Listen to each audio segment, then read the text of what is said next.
Okay, to put it bluntly, there's some scholastic dishonesty here because there's a play on the English language being employed. The word letter in English either refers to a document of correspondence that you normally mail, like when you say, I wrote him a letter, okay, and we know what that means. I wrote a letter, sent it in the mail, and I got the letter.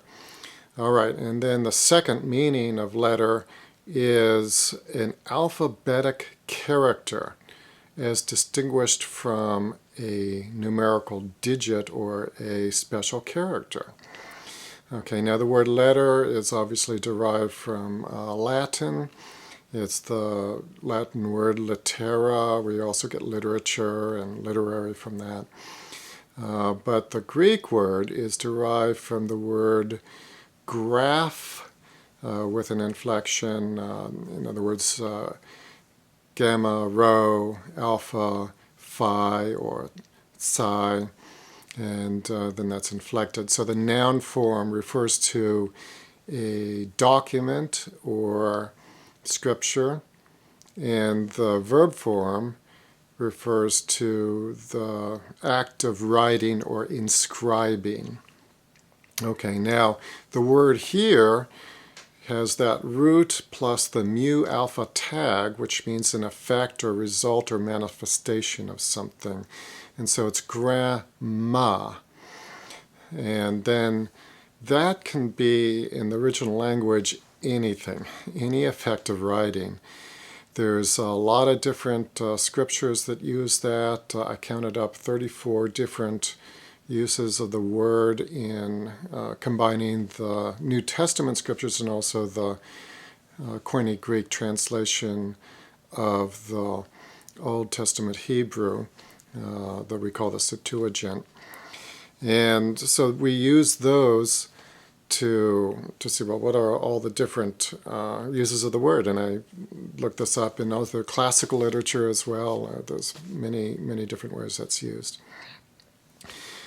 So then the second word that's key here is the word large. Okay, now normally in Greek, large was megas. We get the prefix mega from that, and it can be either large literally or large figuratively. It can be either. But if you wanted to say large, then you'd use mega. Like, for example, a large stone over the tomb of Jesus, a large upper room, large sword, large mountain, and so on. Although, again, it can be used figuratively as well.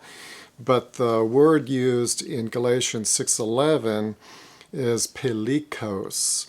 Inflected in the dative case here is pelikais. Okay, I'm just pronouncing it the way it's spelled, trying to be phonetic. And that means more grand or imminent. It means something that is more figuratively large. And in that case, you can refer to the other instance of this in the New Testament scriptures, which is in Hebrews 7:4, which talks about Melchizedek. Consider how great this man was, to whom even the patriarch Abraham gave a tenth of the spoils. Okay, so now Melchizedek was not saying that he was a large, physically large man. All right. He was not big, he was not large, he was a great man. So normally you use that word more for a sense of greatness. So you should be seeing by now that the two words put together,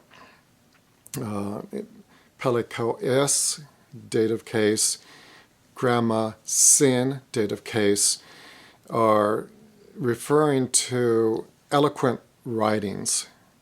Okay, elegant right effects. To what grand right effects that I write with my own hand? And the word write, the verb is in there too, igrapsa, which is the aorist tense of the verb. And so you can see that this doesn't mean what a lot of people are making it out to mean. It's just not that way.